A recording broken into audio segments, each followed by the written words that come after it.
ఈ రోజే డౌన్లోడ్ చేయండి. మీ ఫేవరెట్ షోస్ చూడండి. చెప్పండి మేడం. అంతా రెడీ అనా? మేడం, మన వాళ్ళంతా మీ సైగ కోసమే వెయిట్ చేస్తున్నారు. గుడ్. మహిళా సంఘాల వాళ్ళు ధర్నా చేస్తున్నారు కదా, మీరు వాళ్ళల్లో కలిసిపోయి మన ప్లాన్ అమలు చేయాలి. అన్నీ రెడీగా ఉన్నాయి కదా?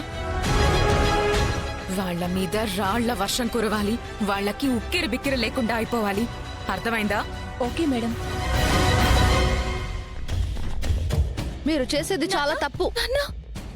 మీ అమ్మా నాన్న చేసింది కరెక్ట్ గా ఉందా? అత్తారింటికొస్తే ఎలాగైనా కోడల్ని చూసుకునేది?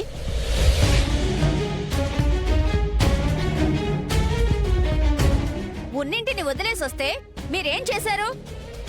డబ్బు కోసం ఎంతకైనా తెగిస్తారా? అదంతా అబద్ధం. అత్తారింట్లో మా వదిన్ని ఎప్పుడు ఏ రకంగా ఇబ్బంది పెట్టలేదు. ఇబ్బంది పెట్టలేదు కానీ కీర్తిని వదిలించుకోవాలని, కొడుక్కి రెండో పెళ్లి చెయ్యాలని మాత్రం చూస్తున్నారు. అవన్నీ అబద్ధమని చెప్తున్నా వినిపించుకోరేంటి? ఏంటమ్మా, భోజనాల్లో విషం కలిపి చంపాలనుకున్నది కూడా అబద్ధమేనా? అసలేం మాట్లాడుతున్నారు మీరు? జరిగిందేంటో మీకు తెలుసా? మీరొచ్చి చూసారా? తప్పు చేసిందే కాకుండా దబాయిస్తున్నావేంటి?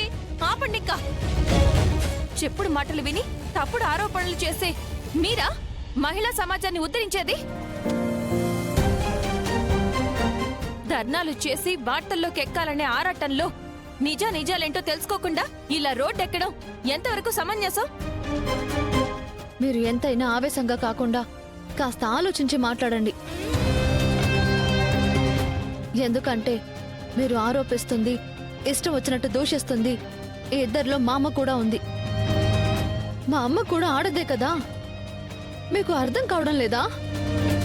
ఏంటి ఇంత దౌర్జన్యం? మిమ్మల్ని అవమానించాలని కాదు, బాధితురాలైన కీర్తికి న్యాయం జరగాలని కోరుకుంటున్నాం. అయ్యో, మా ఉద్దేశం కూడా అదేనండి. కీర్తికి న్యాయం జరగాలంటే దోషిని శిక్షించాలి. ఇలా అమాయకుల్ని ఇబ్బంది పెట్టకూడదు.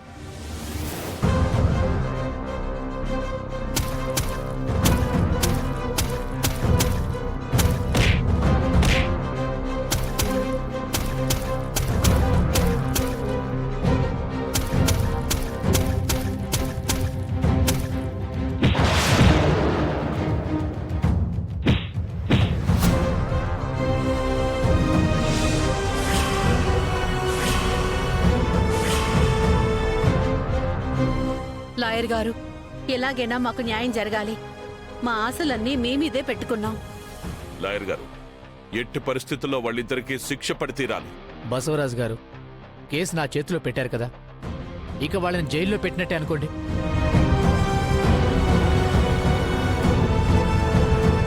బాగా శిక్ష పడాలి. శిక్ష అంటే 6 నెలలు 3 నెలలు కాదు, కనీసం యావజ్జీవ పడాలి. అది కూడా ఒకరిని జైలుకు పంపి ఇంకొకరిని ఇంటికి పంపిస్తే కుదరదు.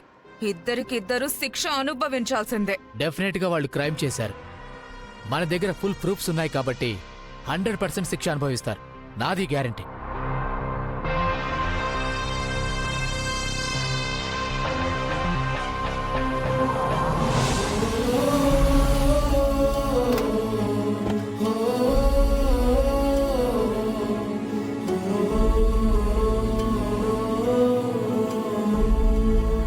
టైం అవుతుందమ్మా, పదండి.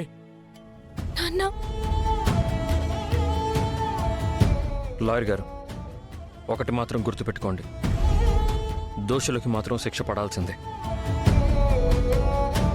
కానీ అమాయకులకి మాత్రం శిక్ష పడకూడదు. Okay sir. ఇటు చెల్లి, అటు భార్య, ఇటు అమ్మా నాన్న, అటు అత్త మావయ్య, వాళ్ళు నేరస్తులు కాదని తెలిసినా అత్తయ్యని మావయ్యని సపోర్ట్ చేయలేని పరిస్థితి నాదే. కోర్టు లోపల ఏం జరుగుతోందో ఏంటో. ఏం జరిగినా సరే తులసి మాత్రం ఇంట్లోంచి వెళ్ళిపోయే పరిస్థితి రాకూడదు.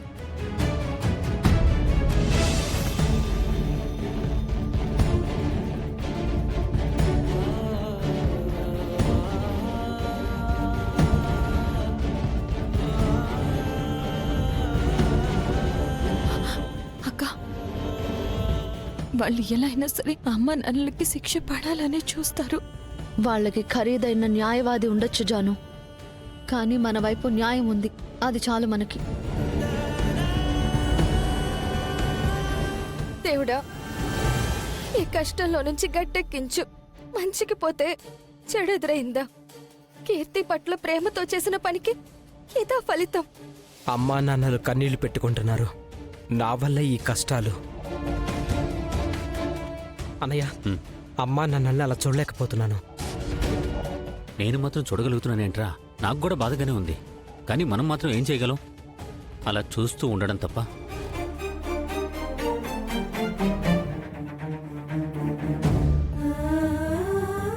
కీర్తి, మా అమ్మా నాన్నలు నీకు విషయం పెట్టారంటే అసలు నువ్వెలా నమ్ముతావు? ఒక్కసారి వాళ్ళ మొహాలు చూడు. నిన్ను కూతురులా చూసుకున్నారు కదా.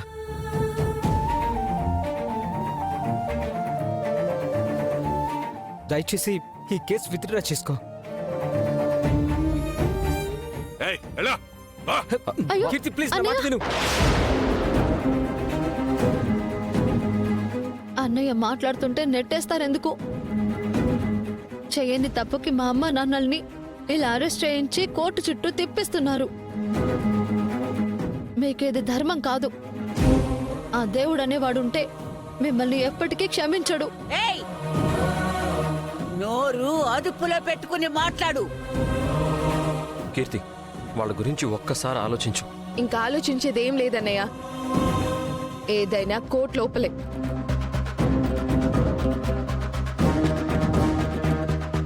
బసవరాజ్ గారు, మన హీరింగ్ కి టైం అవుతుంది. పదండి. పదండి. పదండి. పదమ్మా.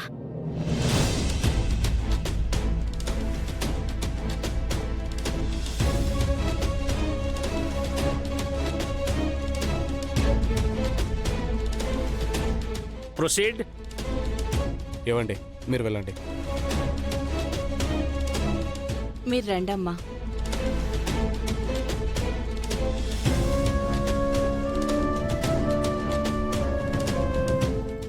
Thank you runner. Lakshmi Srinivas అనే ఈ భార్యాభర్తలు మంచి మానవత్వం అనేది లేకుండా తినే భోజనంలో విషం కలిపి నా క్లయింట్ని అమానుషంగా హత్య చేయాలని చూశారు. అయ్యా జడ్జి గారు, సార్ చెప్పేది అబద్ధం అండి. Order, order. నేను మీకు టైం ఇస్తాను, అప్పుడు మాట్లాడండి. You proceed. నా క్లయింట్ గొప్పింటి అమ్మాయి అని తెలుసుకున్న వీళ్ళు తన కొడుకు ద్వారా ప్రేమ పేరుతో వంచించి వీరింటి కోడల్ని చేసుకున్నారు. తర్వాత కోడల్ని కూతురుగా చేసుకోవాల్సిన వీళ్ళు కొంచెం అయినా కనికరం లేకుండా కట్నం కోసం వేధించారు. అబద్ధం. మీరు చెప్పేవన్నీ అబద్ధాలే. మేము ఏనాడు కీర్తిని డబ్బు కోసం వేధించలేదు. కొడుకో కోడలు సంతోషంగా ఉంటే చాలనుకునేవాళ్ళం. నిజంగా అలా అనుకునే వాళ్లే అయితే కీర్తిని ఇంట్లోంచి ఎందుకు పంపించేశారు చెప్పండి.